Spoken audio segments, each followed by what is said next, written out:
Das and Lazarus. I'm sure some of you may have known my ancestors who were also forcibly removed from Sophiatown and from Doornfontein and from Fita. So yes, Lens and its legacy also runs in my veins. This is the launch of our Platinum Jubilee. Lens is 70 years old, and that's our Platinum Jubilee. So we are launching it today with community-based organizations because you have a footprint established already within the Lens community. So it isn't a public individual meeting, it's a meeting for community-based organizations.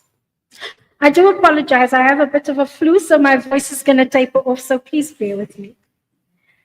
So if there's one thing I've learned about Lens, growing up in Lens, is that it isn't homogeneous. If you drive from the outer rim of Lenasia, you will find palatial homes, beautiful palatial homes. And then you drive into the second rim, and it's upper middle class. And then you continue into the more working class area. That's the area that I was born in, extension 2 grade. The beautiful map of Lenasia. And this is the emblem for our Jubilee celebrations. This is going to be a traveling resource to every event that we're going to have this year. In the very heart of Lenasia, in its inner core, is what we call Gravel and Thomas. And that was the poorest and the most socially needy area in Lenasia. So when people speak about Lens, they need to speak about every dimension of Lens, not just our successes. There was resilience, there was development that happened without assistance from government. So our first speaker is going to outline for us what the Jubilee celebrations are. It isn't a once-off event. It is a continuous celebration throughout this year. And our first speaker was sent to one of the poorest schools in Lenasia to teach us English. And I think we ended up teaching him more Tolstoy. I want us to give a warm welcome to Dr. Ismail Wadi, who's going to outline for us what the Jubilee celebration is about. Thank you very much, Danielle. Good afternoon, everybody. Thank you for coming to this meeting. Early on, I was a bit worried. I said, hey, I don't see anybody. We had more cook sisters than people. So, I was panicking, but at least some of you have turned up. I know that most of you represent some organization or the other. So it's great to have you here. I'm not going to read the whole speech. I'll just talk to it. Some of it might be familiar already. So as Danielle has said, this is the 70th year of the existence of Lenasia.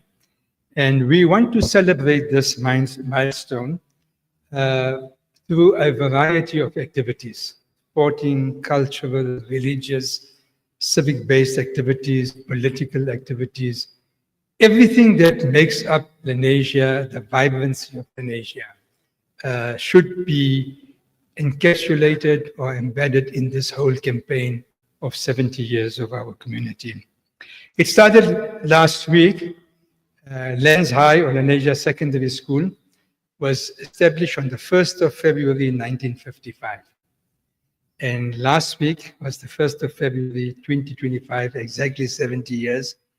And for those of you who attended, just the energy, the vibrancy, people meeting one another after years. Some people saw their girlfriends and their boyfriends.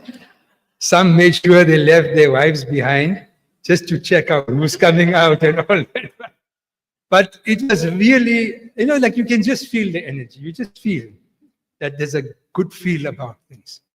And the school had a display of photographs from the 50s, 60s, 70s, 80s, some of the awards, the brochures.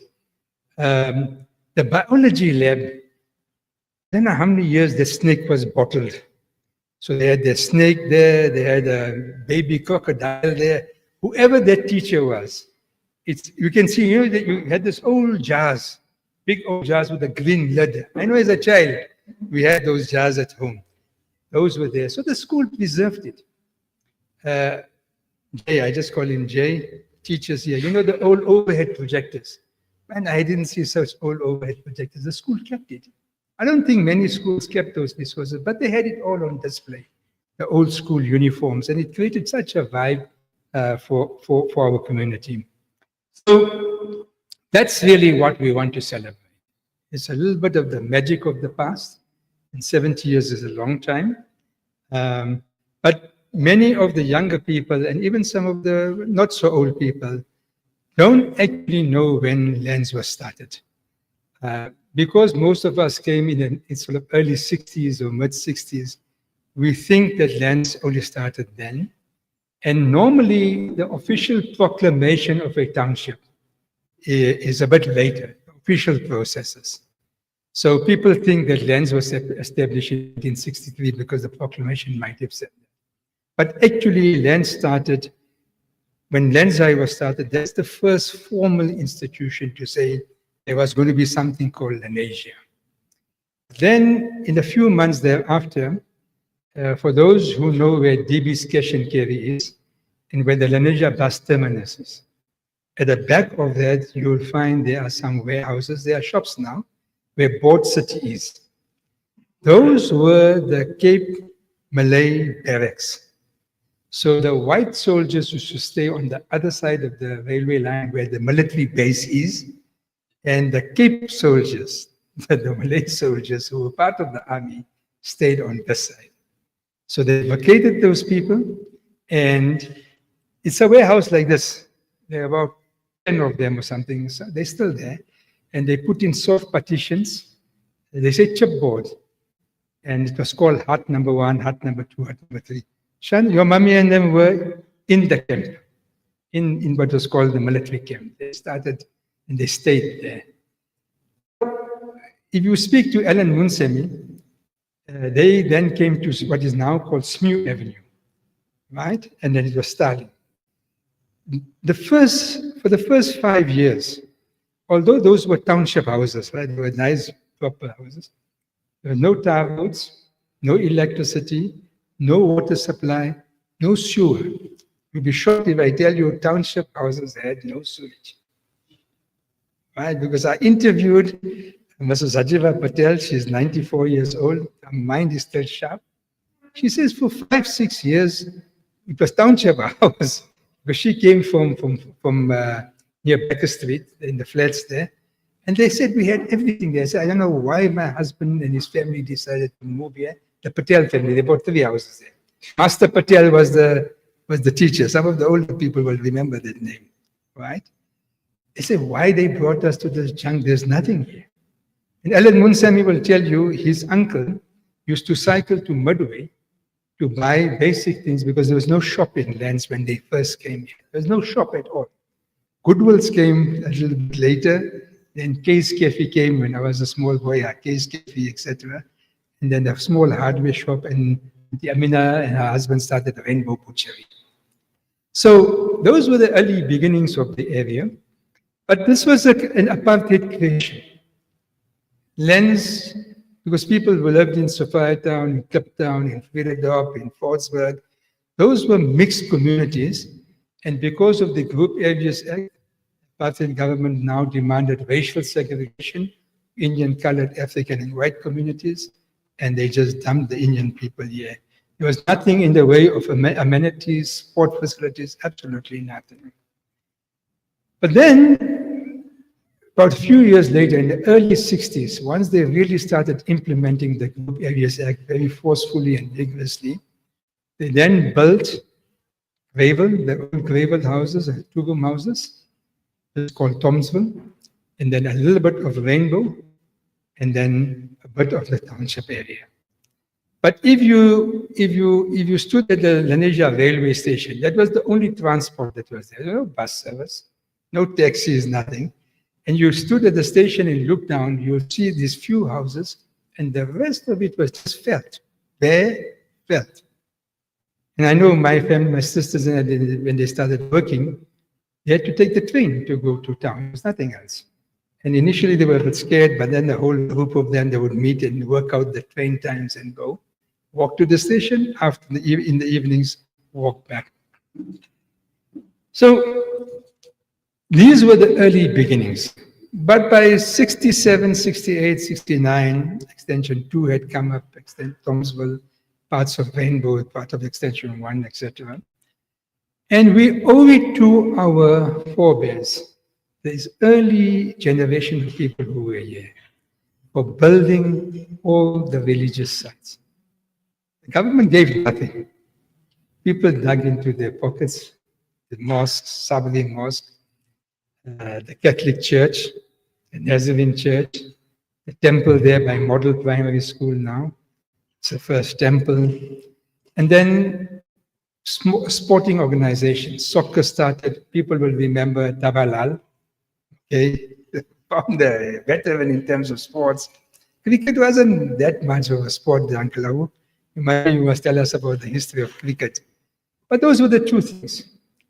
Then after some years, the stadium came, the soccer stadium, cricket stadium. But the community, like when we came to Graven, we didn't know the neighbors. They were all like new people. They came from Denver and from all over. So there was no sense of community. We built a new community from nothing. We made friends, we got to know neighbors, and that's how a community started developing. So we owe it to this earlier generation for the many organizations they established, the welfare groupings, all sorts of groupings emerged, and the cultural groupings, the religious societies, etc. But then by the 1980s, lens changed very dramatically. And I don't see Dan Bobo here, but between Extension 9 and 10, there were a clump of trees. And about 25 African families moved in there as part of the UDF's campaign of ungovernability, challenging the Group Areas Act.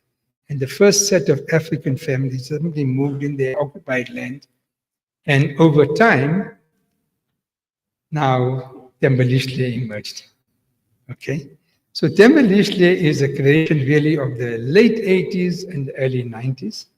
But today, when I tell people that there's probably 35,000 African people living in lands, they like to say, just check Tembelishle, check Extension 13, Extension 10, even if you take Tuvums, the Townsville area, in the backyards, there's all sorts of people staying there. So lands, the demography is no longer an Indian group area. It is now a completely changed community. And one of the things we will have to consider very carefully in this year-long celebrations is how do we foster cohesion between the African people and the old Indian community here? How do we get non-racialism to become a living experience? At the moment, Tembelishle there, the camp is there, our kids go to the same schools, public schools, but then in many ways, their life is there and our life is here. And I think that's what we're going to have to explore very, very carefully.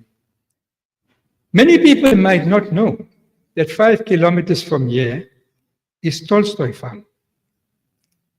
Gandhi started Tolstoy Farm in 1910. And by 1906, 1907, and then 1911, 1913, and 14, there were massive, what we call satyagraha, passive resistance campaigns. Civil disobedience against the government of the day that was discriminating against Indian people. And Gandhi started what was the Natal Indian Congress in 1894, Transvaal Indian Congress in 1904, and these two organizations became the vehicles to mobilize people against racism and discrimination. Now, Prema Naidu is here.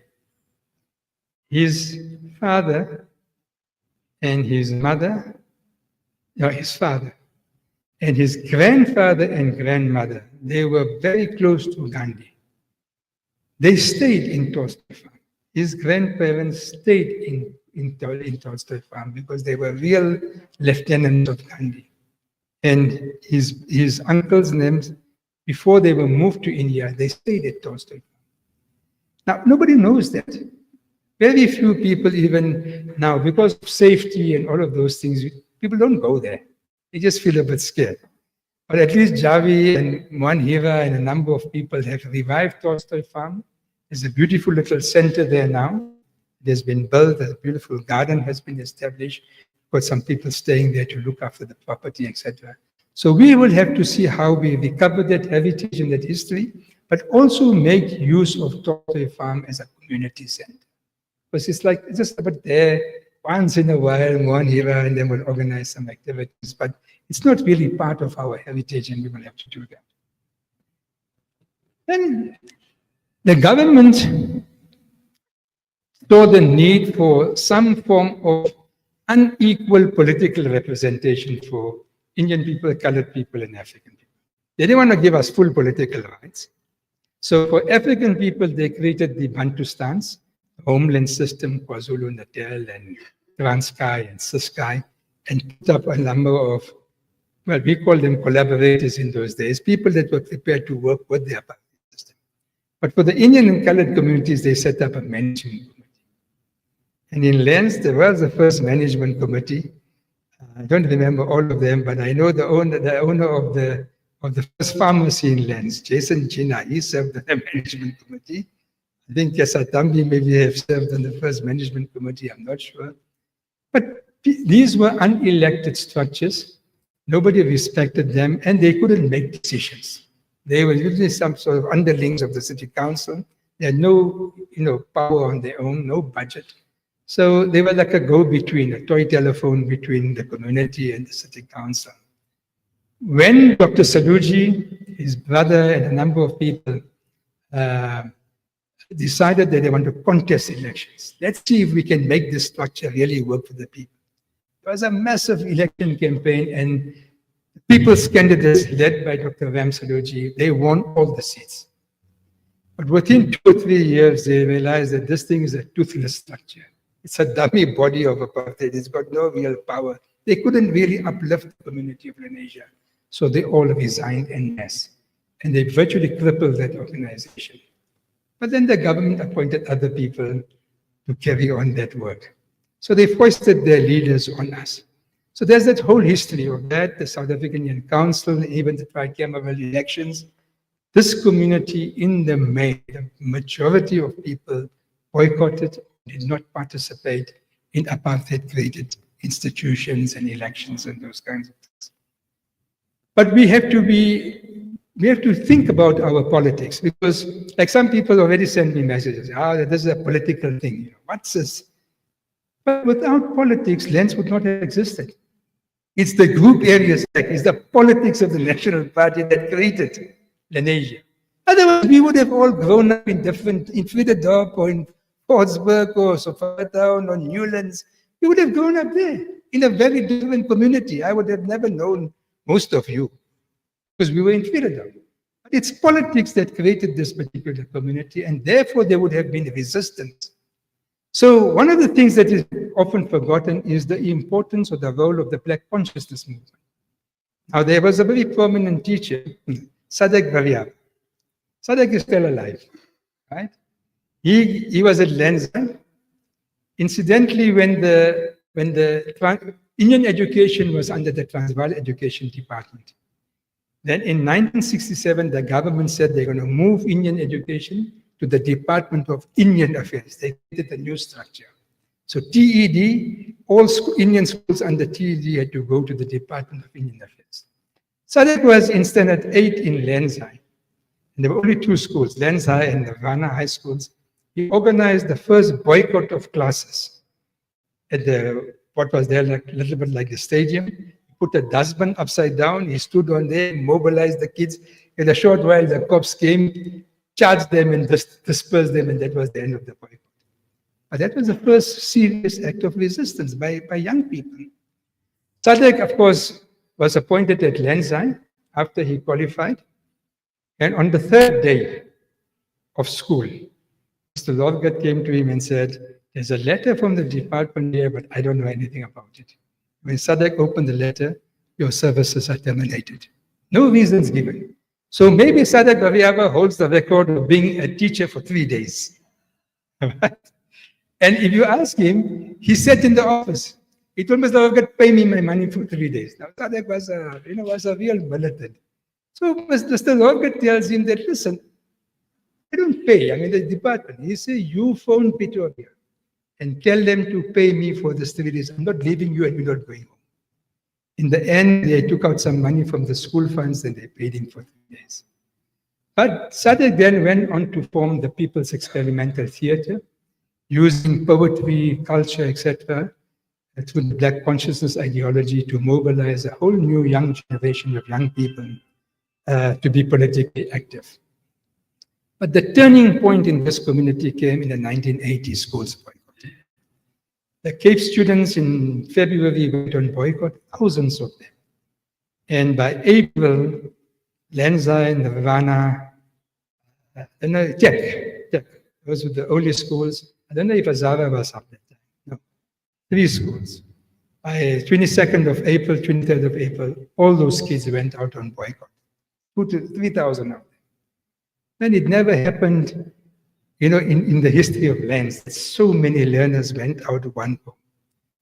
And after a few days or so, the cops made a big mistake.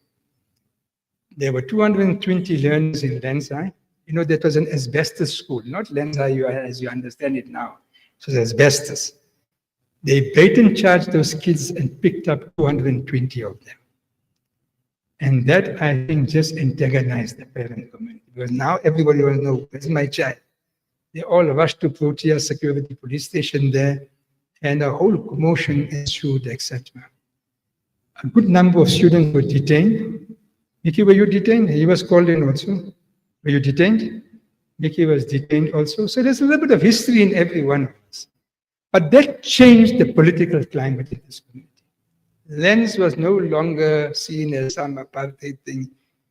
Lens was known to be that community that will fight apartheid. And every election after that, the South African Union Council election, 1981, people rejected.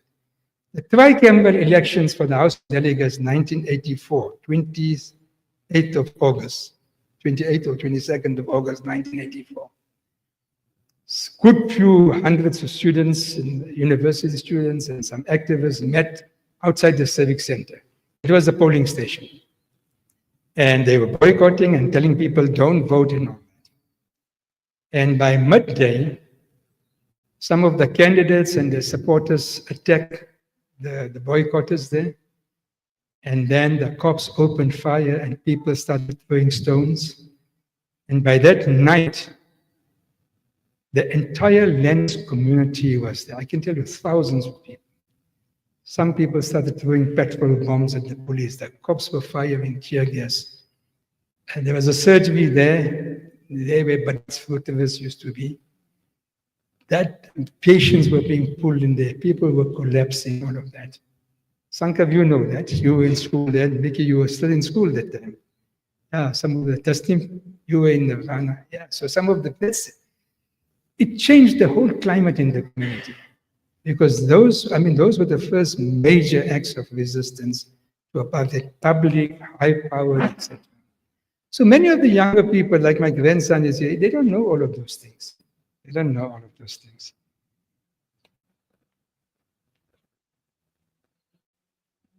Right, then that whole campaign against the tricameral parliament was really led by the United Democratic Front, the Trans-Indian Congress, new leaders, Dr. Chasad, Kesaluji from Cheswa, all sorts of new people emerged. And then Isuchiba, he was released from Robben Island after 18 years in prison, and they became major political figures in the community. Now, Auntie Farida Ekalwaya is here. There's a crate here. She brought for us to see, not to take home, all the copies of the Indicator newspaper. So Indicator was established in 1985 till 19. Where's Zaytun? What year did it end? 1996. 1990. 1992. All the copies are here. I was just asking my grandson, you know the Indicator newspaper? He said no. But the indicator captured, like the Lenasia Times, captured month to month the history of this community. So there's a very valuable resource. We'll see how we're going to access it. At least Fakir Hassan has now digitized every issue of the Lenasia Times. So we'll see what we can do, how we can make that accessible to the community. Then 1989, Ahmed Katwala was released, 29th of October 1989. And I think he became the most prominent politician in the history of Lens. And somebody sent me a message on one of the groups. Why are you talking about Ahmed Katwala? He didn't even stay in Lens. That poor auntie doesn't know that he did actually stay in Lens after his release. You see, that's ignorance. So she's not making another political point, but she doesn't know the history herself. So that's the kind of thing. We're hoping that through this exercise, we will learn a little bit about the past because we don't know everything, and particularly for the younger generation. So where are we now? We don't want to dwell into the past. Sports was a big thing in our life, from soccer to cricket to tennis, table tennis, darts. You know, the gangsters, I was telling somebody that we must also write up the history of the gangsters. Like, who remembers Horrible and Terrible? Your neighbors. Is the one still alive or they both passed away? Yeah. And then the karumbas that used to sit around there by park cafes. The bats from Karevan. They brought color. They brought color to this community. For whatever reason, there were guys, Stretch, tall guy with the thick glasses, to sit there permanently at Case Cafe. You'll think he's a security guard there. Before Case Cafe can open, Stretch is already there. You'll think he slept there that night. Outside Total Cafes, there was a group of guys that used to sit there. By High Point Cafe, there's a whole group of guys that used to sit. Immediately after school, you'll just find them sitting there. Weekends, what they used to do, I don't know. Right? But we need to write about these colorful characters. And then the many, many civic leaders, community leaders, religious leaders, sports organizations, the musical groups, etc. All of them, I think we have to find a way in which we recognize them and we write about them. So I just want to read this portion because I wrote it today, not part of an earlier piece. 7 decades later is a time to celebrate our people's history. It's a time for reflection of the past and to chart a dynamic future for this community. Where are we going as a community? There are so many community figures who should be recognized for their contributions to the religious, educational, social, cultural, sporting, civic, and business development of lands. This cuts across Lenasia and Thembelihle, from mall owners to street sellers, Maulanas, gurus and priests, sportsmen and sportswomen, musicians and artists, school principals and teachers, entrepreneurs and shopkeepers, journalists and photographers, civic leaders and activists, doctors and nurses, saints and sinners, and ordinary residents and sojourners. There are many people who've left Lens. There are people who are contacting us through Facebook from the States, and I don't know where and where. Let's call it the Lenasia diaspora. There are people calling us and trying to get contact. Now, they got a nostalgia for this area because they have left, right? We are here, we're like, every day is the same old thing, that potholes, the street lights are not working, the parks are dirty. We live here. But for other people who are now looking from outside, there is a nostalgia about Lenasia. Okay, so where do we go from here? Some people have been phoning me and saying, so when is the big birthday bash? So it's not a weekend event. Right? We want to make this a people's event for the entire year. So whatever existing community activities are taking place, we are starting to meet with them and saying, at the least, just put this Lens 70 logo next to your advert, right? If you want more than that, we'll send speakers. If you want more than that, get old photographs or something. You define the extent to which you want to be involved in this Lens celebrations. So this month alone, The Lenasia Table Tennis Association, Javed Maye, they got a tournament running at the moment. They have said they're part of LEN 70. Today, Atish Ladu is here. The Inter-Primary School Sports Championships took place at the stadium. It's part of LEN 70. Next week is the Inter-High School Sports Association. It's part of LEN 70. Kishore and Nemaye, there's the Savatri Yatra celebration or something. The following week, they're making part of LEN 70. ISKCON is here also. They've got something coming up later this month. It's part of LEN 70. So we're inviting all organizations, whatever activities you are organizing. If you feel it's necessary, link it part to LEN 70. Pesh Hussein's big festival that he has there at the stadium, 9th, 10th, and 11th of May, he's already told me, Ismail, we're on. You just tell me what you want, it's organized. I don't know if the Gandhi Walk is going to take place now or later. We'll see. We're trying to get them to revive the Gandhi Walk, to make it part of this thing. Kishore will tell us the Diwali festival, and all of that will be part of this thing. The night walk, we have now a very prominent night walk towards the end of the year. We've had some discussions with them. That will be part of this thing. In the September month, it's Heritage Month. We want to see if we can get a week-long cultural festival going in there. So Gus Poonen is a very prominent musician. He says he will pull together all musical groups in LENS to be part of a major concert. We'll have to see how we work it out. There's a suggestion of a food fair, Indian food fair, not just for the people of LENS, but to bring other people from LENS in to come and taste our food, etc. Not just hot dogs. That's not food. Talking of food. Yeah, food. Our food, yeah. Push it out there and see if we can't have. We want to get the military band, the military base, to see how they're part of this community, but they're like on that side of the railway. To see if we can get the military band, the Lenasia Muslim Brigade, and all the drum majors groups from Tembelishle, etc. You know, Tembelishle got these youngsters riding bicycles, a small BMX. They've got big radios and sound systems attached to it. It's a ride for them. You will see them coming up here, Bangalore Drive. I've spoken to the Lenasia Cycling Club, LCC. Can't we organize a sound system display with all these bicycles in a 5-kilometer cycling race or something? So let's think a little bit out of the box, a little bit creative about making this a people's celebration. So this year is not interim committees here. It's a year for the people of Lenasia. And hopefully towards the end of this, we want to have a very big conference of some sort to chart a new way forward for LENS. What is our future here? What kind of a community we'd like to live in? What's our vision for this community? Because I was telling Kishore, so we've got LENS old people like us, and we've got Tembelishle from the 80s. But if you go top shops, all the flats there, they're all the new wave of Indian immigrants that came. The CBD is like, I knew all the shopkeepers when I was a youngster.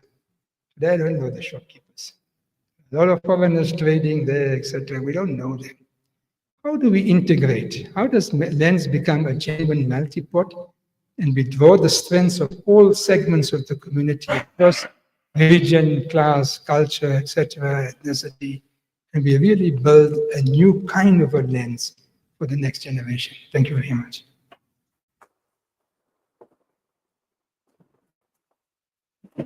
Thank you, Dr. Vadi. Your English is so impeccable.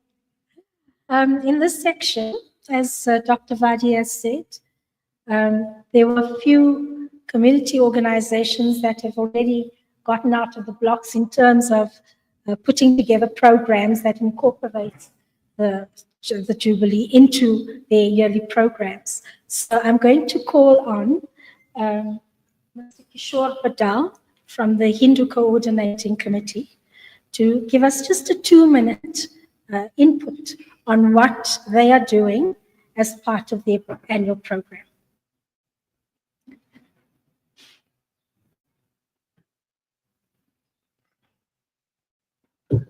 Thanks very much. Good evening, everybody.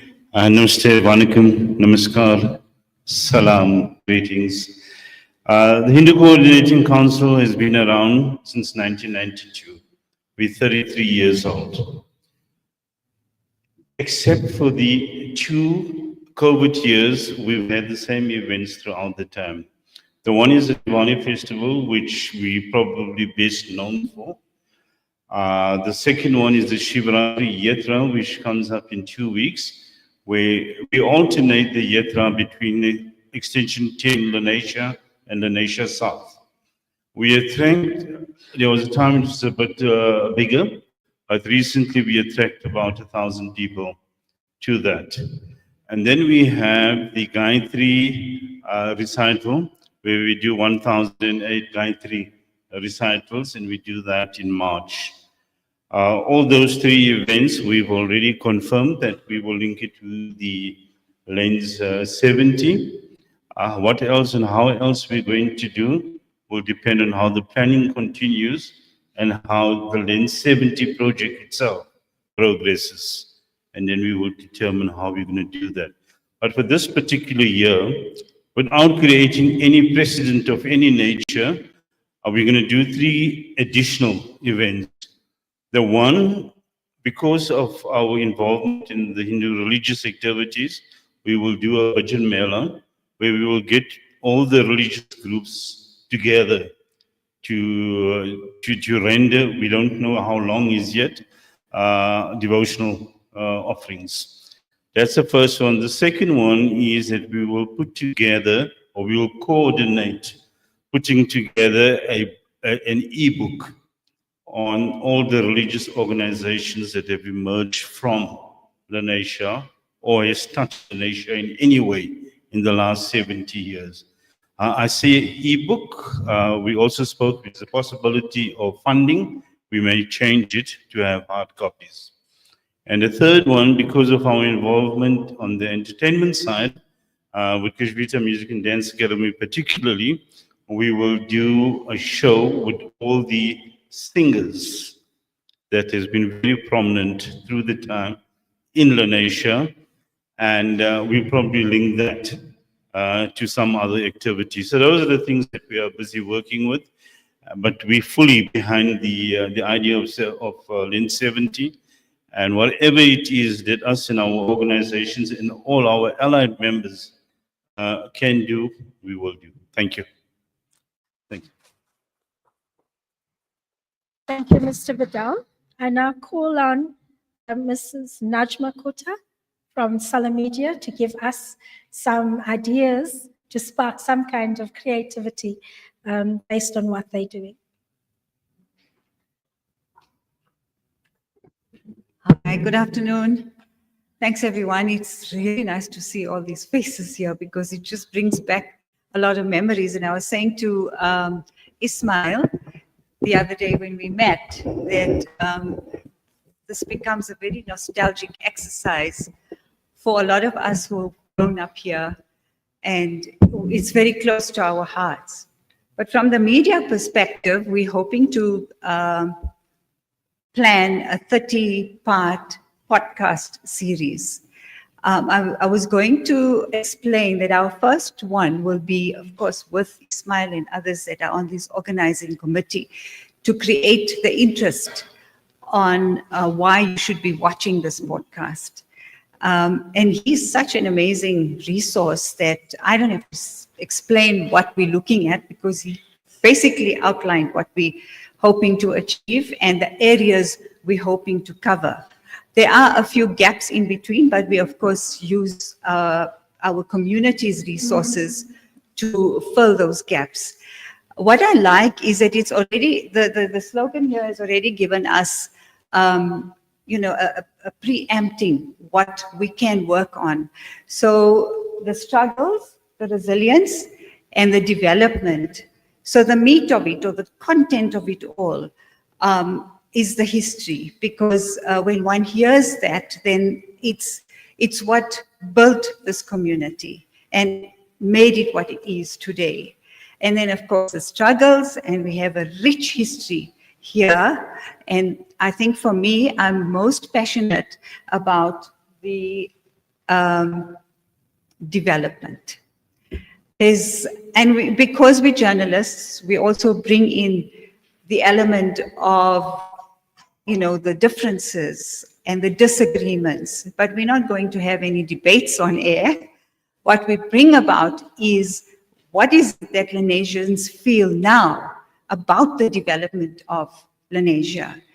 There's no alignment to any political organization or any individual. But for me, I think that would be what the younger generation can relate to. When we were born and bred in FITAS, talk about FITAS now. Anyone from FITAS, it's the best conversation to have. However, we find that the younger generation cannot relate. So for us to make this podcast relatable and also reachable, we'd like to make it as relatable as possible for the younger generation. So with that said, I think he's got all of the right people in the right place for us. I've taken some notes now of other segments of the community as well that we're hoping to reach. We're minimizing it to 30, or we would have countless episodes because there's so much to talk about. But the less is more, but it's also impactful. So hopefully you'll be watching the podcast, and we hope to make it a success. Thank you very much. Thank you very much, Najma. Our last community-based organization speaker is Mr. Javi Rauji of the Table Tennis Association and Tolstoy Farm.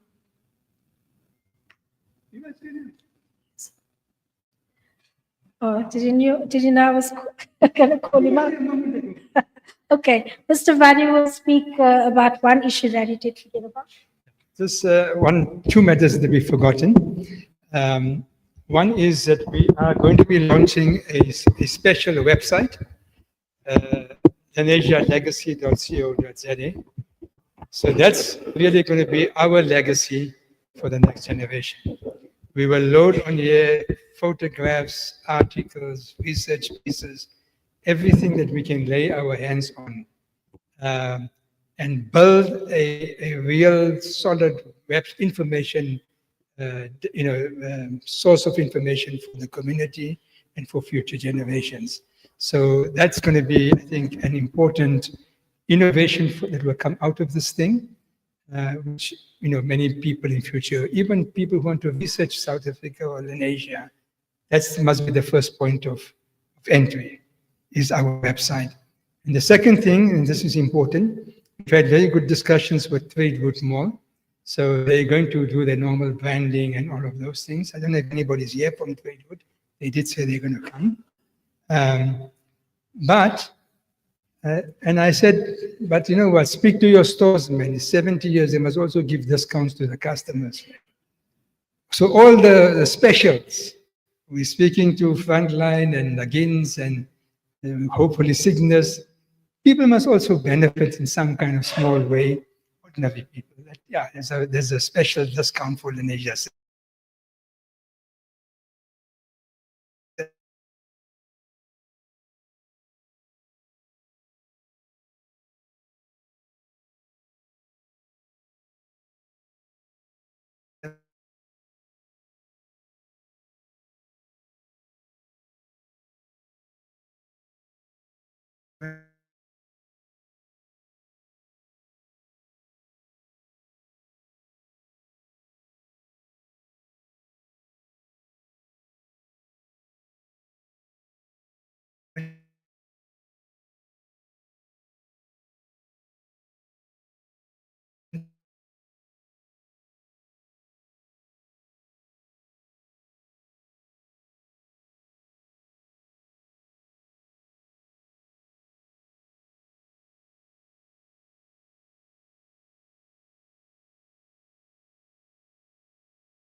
quiz.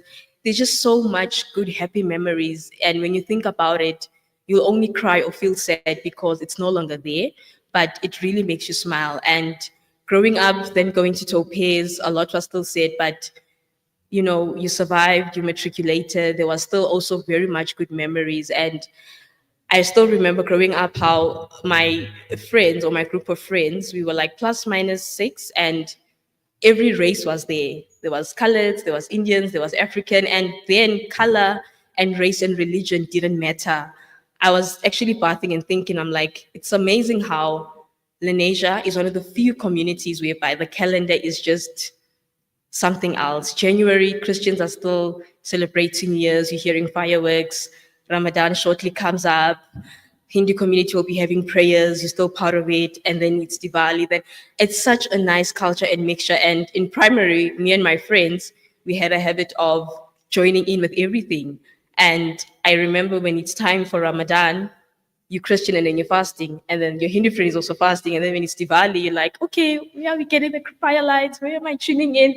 And it's just such, it just gives you so much of joy and happiness. And I just hope that as we are gathered here today, we would really be encouraged to preserve this and most importantly, tell these stories and continuing harvesting the good. And it breaks my heart to see that there's no longer much of sports happening, because I believe sports, music, and food really brings people together. And that is what the old Lenasia really got right. Sporting activities were a big thing. Your faith were a big thing. The food, everything was just so great and big, and it just really brought everyone together. And people always look at me and say, are you half white, half Indian, half colored? Like, what's happening with you? Because for me, I'm all about flavor. And I tell you, if there's one thing I can cook well, it's curry, not even my own African food. And I always say, you know what, my taste buds are ruined. I was in Durban and I just missed Lens because I'm like, no, the food here and there, what's happening, you know? And all these Indian treats that you have, I'm so happy that I'm close by to Karanichas, because it's my scapegoat to say, okay, when you want that proper bird food, you want those samosas, okay, you know where to go. And as you grow up, you're studying, you're working. I was in Bryanston and I used to leave, I think, before even 6, you know, just to catch the bus and everything. And the first week I was there, I was traumatized. There's no sense of community. I really missed home the first day. And after that, I also worked in Midrand for a while. And still, there's just no sense of community. There's no love. You don't feel like a person unless you know someone. You know, people walk past you as if you're some pole, and you know, there's no life, there's no love. And in the midst of all of that, people will say, okay, you stay in Lens, it's so far, you're studying this, you're working here, why don't you move? I'm like, oh, that's not in my thoughts. I don't want to move out. So I'm not saying I'll die here, but all I'm saying is I'm really happy, and I just really want to convey my gratitude to the older generation that really made this community what it is today. If it was not for those aunties and uncles, we wouldn't know how to cook, how to have love, how to have fellowship. And I listened to some stories of people that grew up in other areas, and they would have these great stories of climbing up walls, stealing fruits, stealing vegetables. And I'm like, you know, in Lens, if the auntie has a pomegranate tree and this auntie has a peach tree, they call you, come, take from the tree. You don't have to steal. And that's just how Lens is, and that's the uniqueness about it. And I just hope that we'll be able to harvest, preserve this. And I'm so happy with what Dr. Ismail Vadi is doing, because I think it is this celebration that will take us back to memory lane and make us remember what we have to cherish. And being part of the community, it's great because every day you can still look back and have those memories. So I just hope that this celebration will not just end here, and hopefully for the years to come, we will still be able to reminisce, think back, and most importantly, just preserve it and tell these stories so that the younger ones that are growing up can hopefully keep the love and the fellowship that Lenasia has. Thank you.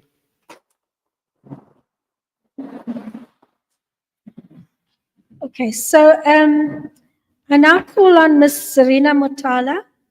You know, we missed our 50th birthday. I'm not quite sure why. We missed our Sasa birthday, the 60th. I don't know why. But I think Dr. Vadi decided this Platinum Jubilee we're not missing. So he's put together a team of volunteers, really. It's not even a coordinating committee. It's really just a central hub where information can be sought, where support can be sought.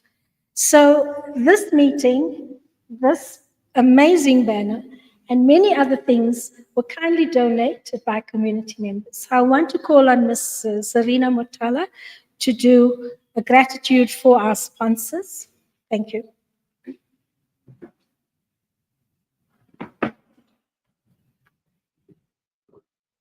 Very good afternoon to everybody. And thank you all for spending your Saturday afternoon with us and really taking out the time. I think you could have been other places, but you took the time to be here. So I stand here with immense gratitude to thank the following people to have contributed to the snacks and the refreshments that we will soon be partaking in. And without them, I think the kind of eats wouldn't have been before us, and I think we all need some refreshments when we finish here. So the City of Johannesburg, we thank them for the use of the facility. They were kind enough to do a fee waiver, so we didn't pay for the facility. Muhammad Arya for the banner. Village Bakery, Saverite, formerly Lotus Extension 1, Lotus Bakery Extension 8, Palins, Lakshmi, Dawood's, Upper Class Bakery, and DB Cash and Carry. Our media, Salam Media, The Rising Sun, Beyond Chat, Eastwave Radio, and the Lenasia Times. But I also want to say thank you to Dr. Vadi and the team for putting in all this effort to ensure that we have a year-long celebration. And again, I think the call is on organizations, sporting bodies, all codes of sport, just plan something and let him know so we can have a whole year of celebration. But Kishore and Najma, thank you for your input, and thank you for highlighting what you're going to do for the year celebration. I thank you.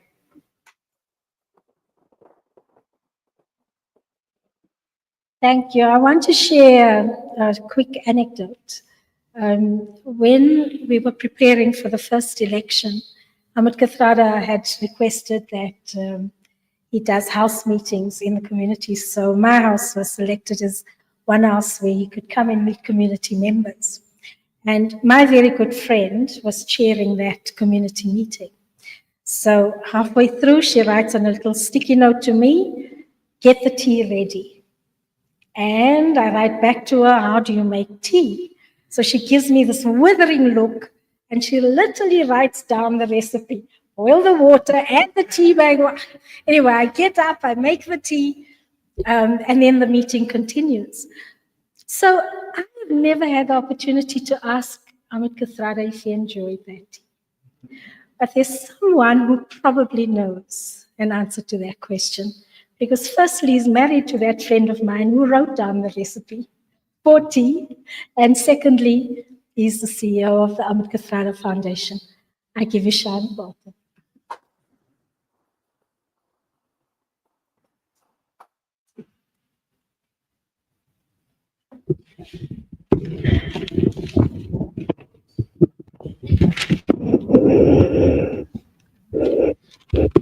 Good afternoon, everybody. Assalamu alaikum, namaste, vanakkam, dumelang.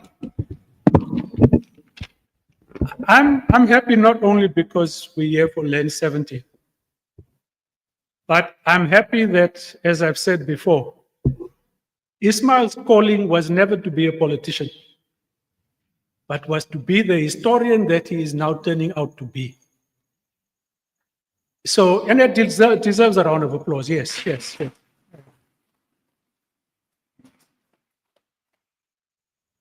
Chatsworth, I think there's two books that Ashwin and others have written up on the life and the history of Chatsworth. There's a new one on Shallcross and there's one on Merebank. 70 years, we've got a collection of newspapers and maybe bits and pieces here and there. I don't think we've even got the PhD thesis and master's dissertations and so forth on this area. And those are the gaps that have to be filled. So, Ismail, thank you so much. 70 years ago, Sapphire Town was the huge slogans that says, "We won't move." On the other hand, there were thousands of people going to Kliptown to draw up the Freedom Charter. The Freedom Charter was a vision for a new future. The forced removals was an enforcement of the current then and what is the past now. But I asked my mother, and I asked her again yesterday, I said, man, what's your most deeply ingrained memory of Lens, and what was so meaningful for you? And she looked at me and said, you know what? I'm actually happy that we moved, or that we were forced to move. Because, and this has explained to me why there was, besides the slogans that Kathrada and others put up on the wall, we won't move, there wasn't really that great resistance. Not that there could have been. When you see the pictures of how those removals took place, I mean, the military trucks just came, they just put everything onto the truck and said, you're moving now. There's no time. So in 59 or so, they were moved to the military camp here. But the reality is that people didn't own the land in Sophia Town. They were renting. And which is why, though when there was the opportunity to move to Meadowlands and Eldorado Park and lands and so forth, they didn't like it. But people also had long-term views about what this meant for them and their children. And I think when we talk about history, we are going to have to re-look at some of the things we just take for granted in the way it has been written. So yes, group area was wrong, forced removals was wrong. But people having the opportunity to own their own land, then and now will always be a driver for where people will go. So I was born in Greyville in 1962, the corner of Camellia and Gardenia. Had we not moved in 64 to what became known as Rainbow Valley, I would have been the neighbor of Prakash Napier. So Prakash would have been my neighbor there, and I wouldn't have had to later on recruit him into MK because that would have been done much earlier. But I stopped being a resident in Lens on the 23rd of September 1998. Not because I wanted to. Circumstances didn't leave me much choice. Although I left Lens, I think as other people say, I have still been rooted here, unlike where I am in Mondio. I don't belong to a single civic organization in Mondio. Not the CPF, the school body, not the local newspaper, the rec center, nothing. And I've had to ask why. And the conclusion I've come to is that it's not my home. This has always been, and I suppose till I die will be my home. And that's what place means. Irrespective of where you are, there's a sense of identity with a place that is deeply ingrained in you. And that's what Lens is for me. But just life in Lens at the time. So at 5 years old, we're living in Rainbow. And coincidentally, our original address was number 9, the Boulevard Street South. So it was called a boulevard. It's not Robin and Honeysuckle. Where there's fancy names there. Yo. At the age of 5, I get enrolled in Greyville School. And I go to school the first day and I said, no, I can't do this. And I walk home. Now, Greyville School to where our house is, which is next to Signet Terrace, today, no, very few 5-year-olds are going to do that walk. Anyway. But I think at the age of 6 or 7, I meet up with Linga's brother. Linga, I just can't remember his name now. No, not Sada. Sangi.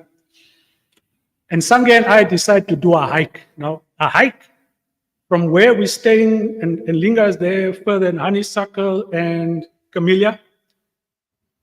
And Sangi and I do a hike to the tech grounds. Now, the tech grounds, the grass that time is this high, that whole area, and there was this little hill that you see there now. But that was like the equivalent of the Drakensberg for us at the time. And we go. And all we have is this tin of baked beans that we open up and we eat there. That was Lens. So it was a group area. But that The other thing that's under research is, what did the group area do to our mindsets? I have said before, living in this group area, having Indian friends only, going to an Indian school, going to the temple that was only Indian, reinforced an Indian identity, which made me racist towards African people in particular.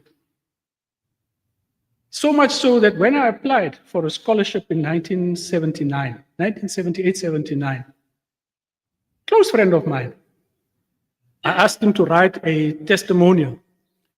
And he says, in this thing, man, Shan is, although he's of Eastern origin, he is very decent.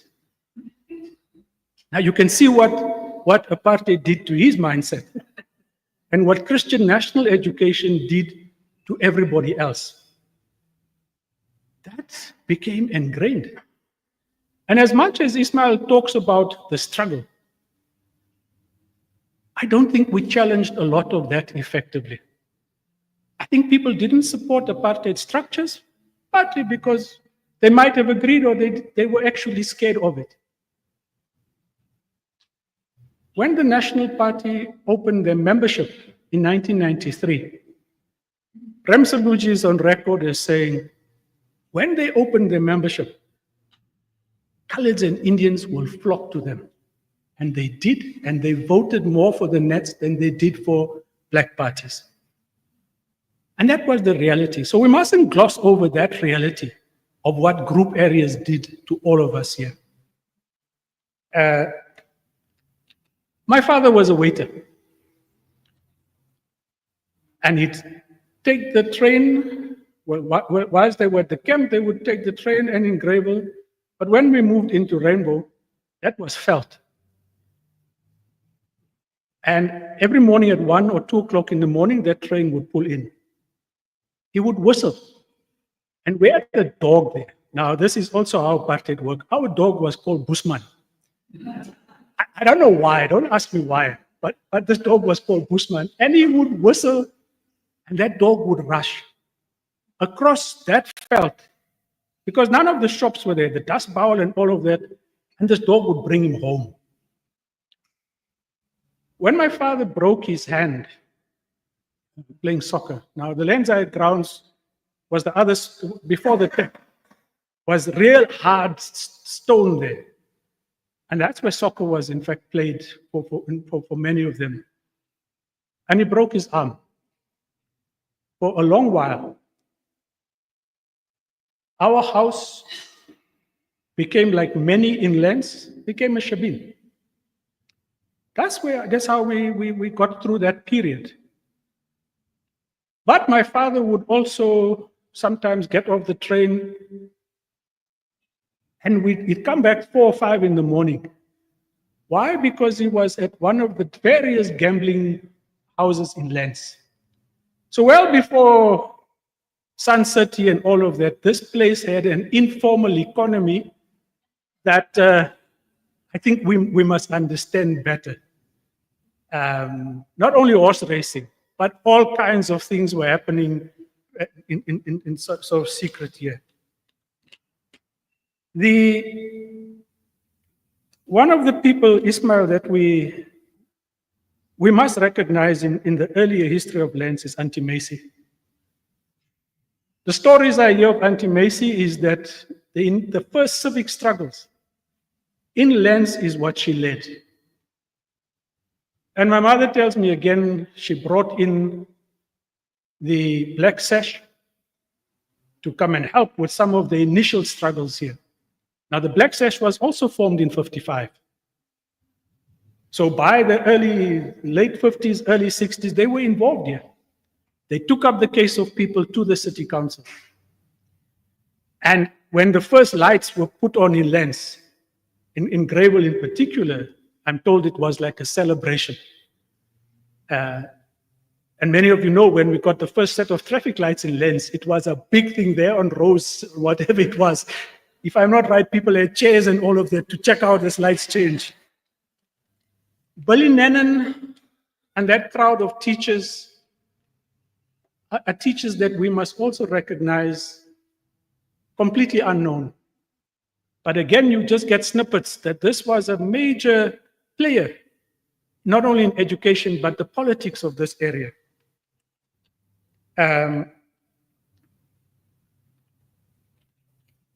74. Can any of you recall where Ver Genoeg was? Extension 5. So that's when this extension 5 and 7, and because it seemed so far from where we were, everybody said that was Ver Genoeg. I don't know what we would have said about extension 10 later on. My youth in particular was spent at Apsara.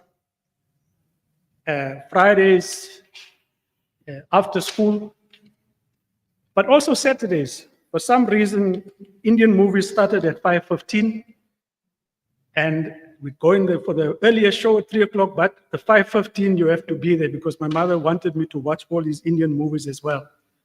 Later on, we had Tahiti, and then Lakshmi. I don't think any of them function as a movie house. I know Apsara is a church now. But for many of the earlier people in Lens, this was really where our social life took place. I think there were many civic struggles that took place in Lens, and that's what we have to record. The Townsville campaign for housing was a very important campaign. The movement of people from there to Extension 11 to Extension 10 was a victory for people like Uncle Sada. Uncle Sada Viren in particular was in the forefront of that campaign. And they took on the council to win that. Extension 10 comes about, and there's this huge gap in between because it's got dolomite. And I'll come back to the dolomite story later. 1985 for me is the high point of our civic struggles. That's the bus boycott campaign. You know, it's unbelievable. I forget what the fare increase was. But for over a month or more, those buses went empty. And I recall, I just started teaching. We'd get people from 5 o'clock onwards to get cars and what have you to put people in. I'm not sure how people came back, but somehow they came back. But those buses went empty. And when we won, that rally at the Partida was just ecstatic. But the beauty of Lens there was almost every week or 2 weeks, the Partida hall was filled. It wasn't, okay, this is a decent crowd, but the Partida hall had thousands in there. It's a Partida hall. We repeated this in the emergency period with education issues. Extension 13, but this is post-apartheid.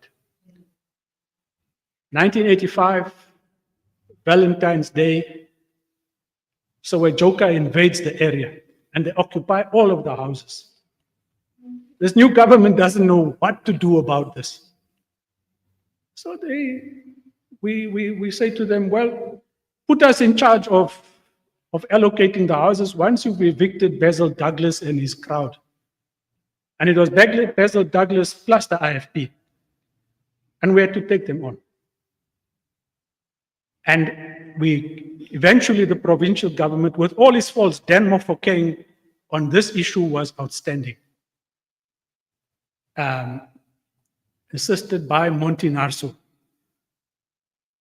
And we clear out this area. But for the first time ever in the history of government, I don't think repeated again, we set up an elected housing allocations committee, elected by a community meeting at the Civic Center. And we do the allocations. We screen every application. We had to turn down a number of people from Thembalihle who were well over the threshold. But there were many people, including some in my old family, that I recognized, so-and-so is applying for a house. And I called them, I said, what the hell are you doing? You got a house, why are you applying? No, we're taking a chance. And already the old mindset, there's a new government, but it's continuing in some way or the other. So there's a range of civic struggles. From the Advice Center, the Federation of Residents Association, the Land Civic Association, and others, that we need to draw from. Thembelihle, Ismail, you're partly right, is part of that initiative, but it's also not. It's just a movement of people who come. But, you know, when I look at my notes today of the time, and the people from Extension 9, whose grievances, by and large, we brushed aside. Hussein Bismillah would phone me every morning and say, hey, they're knocking here, there's another sheikh coming up. I said, but Hussein, what do I do about this thing? Early 93, Dan Bobu and myself write to FW de Klerk to say we want the TPA to provide services to this area. Within 2 weeks, de Klerk responded. He said, yes, we'll do it. The temporary police station, clinic facilities, there was some health, some other facilities there.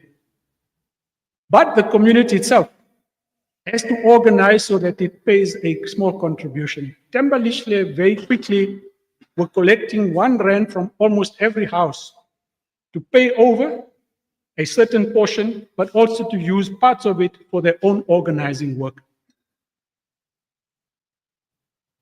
When the ANC gets established in Thembelihle, war breaks out between different factions.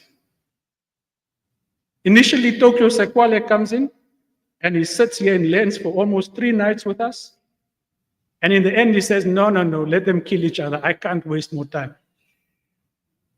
Chris Hani comes a month later, and Chris spends just under a week, almost every night, because all of them claim to be soldiers of Chris Hani, and negotiates a truce. So I'm saying that what I'm trying to give you is the richness of some of the work that we do. The unbanning of the ANC, for the first year or two, the bulk of its National Executive Committee meetings are held in Lens. The Gandhi Hall, the Nurul Islam. We had to go to Nurul Islam because we couldn't serve meat at the Gandhi Hall. So it became a big thing. But the last NEC meeting of the ANC, just before 93 in April, Ahmed Kathrada and myself pick up Chris Hani, and we go to Orange Farm to go and do door-to-door work, canvassing for the idea of a constitutional assembly. So there's that kind of richness that is there. But I don't want to go too much into that. Last few points. There's areas of life, our public life, and people that we must figure out how to bring into this. So we have this famous musician, Deepak Ram, who today in the US is a big name. Deepak comes from here. Levan Naidu was a student when I was a teacher at Topaz. Levan left earlier on to join the School of Ballet in New York. I think he made it big time there. I don't know if any of you remember Richard John Smith. Now, there was a singer with Richard John Smith from Lens, from Greyville. I just can't remember what his stage name was. Ivan Ross.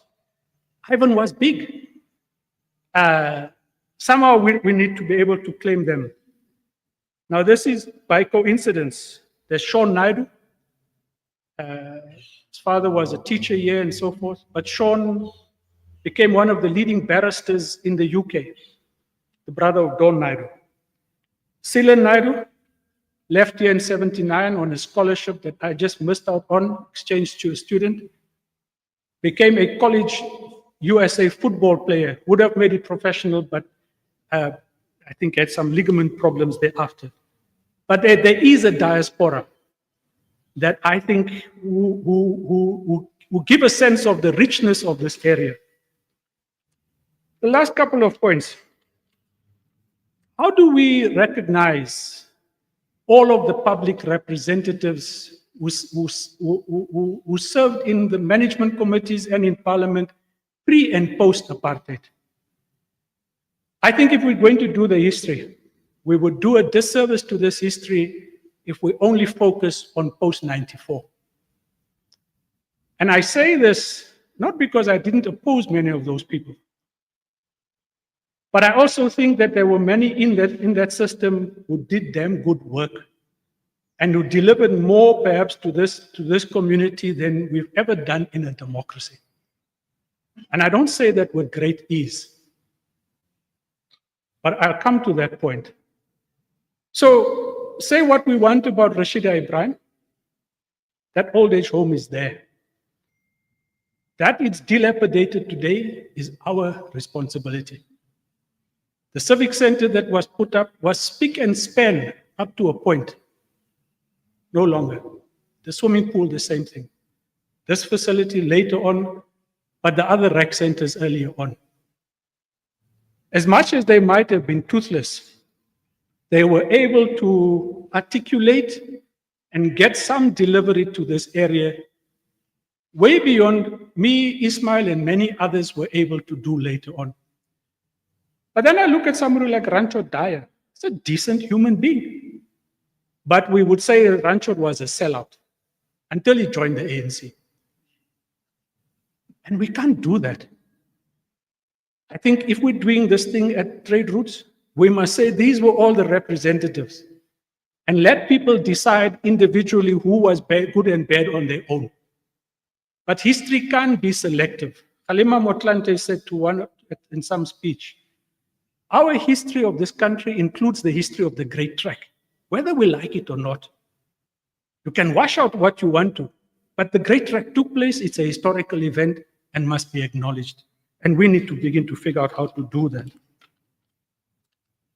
By the way, the MK unit that I was part of, or had some link to, they bombed Rashida's house. So I don't say this with great ease. The future of lands, or let me just do this point. I was in Kentucky in 2011 and so forth. This town, as in most other towns in the US, has a local history society. There's a group of people, they're dedicated to the history of the place. They do what Ismail is doing, but not as an individual, as a wider group. They collect the interviews, they collect the material. And in almost every little town in the US, and I suppose in other parts of the world, there'll be a local museum where you will go and you'll find this stuff. I was shocked when Zarina told me that the Extension 3 Rec Center has been closed for 3 years. It's only the library that's been opened. But that would have been an ideal place for a local museum if it can't be used for a rec center. Why it's closed for so long, I don't have a clue.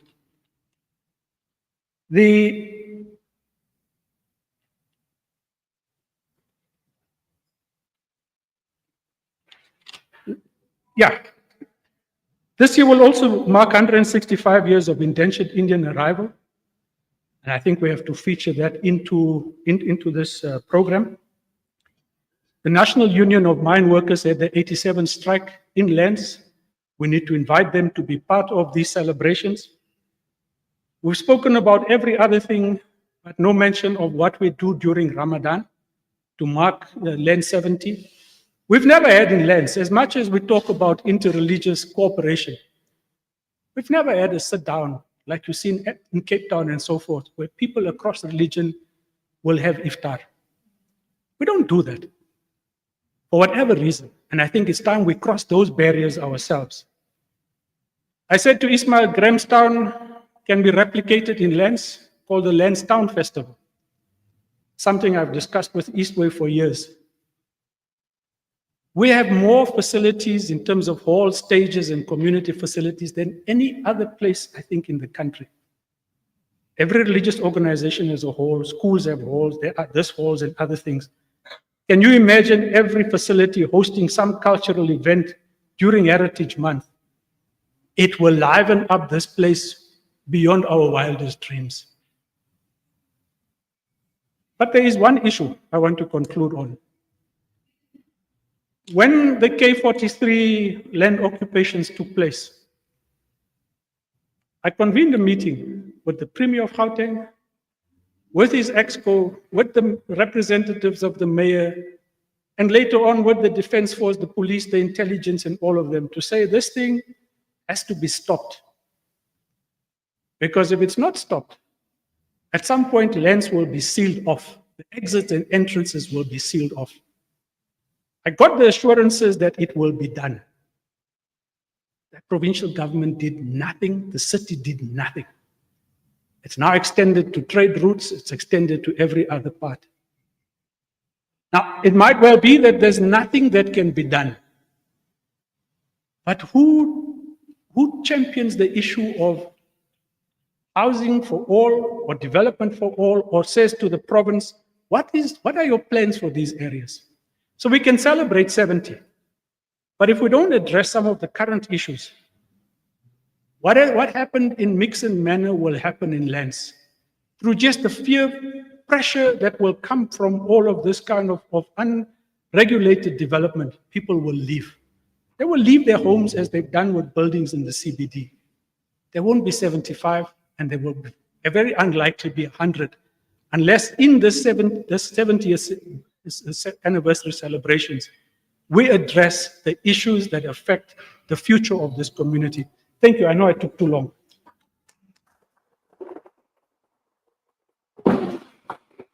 Thank you, Shan. We've come to the end of our program, so I'm just going to make a few comments. I hope our speakers were able to spark some kind of creativity, some kind of ideas for you to take back to your organizations. I want to draw your attention to our website. We now have a website, it's at the bottom, lenasialegacy.co.za. This might become a portal. Okay. That will become a portal for you to post your annual calendars so that we can distribute, or people can click onto the website and see what's happening that particular month. We will rope in the media as well to publicize the events that you are having. So please use it. Yes?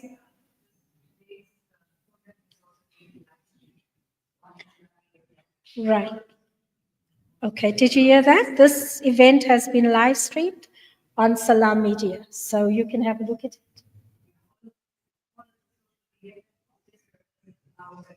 Okay, thank you for that, Bernard.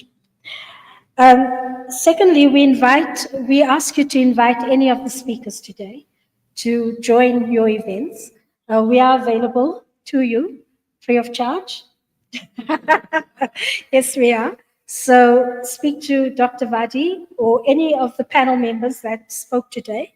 If you are having an event and you'd like us to speak at that event.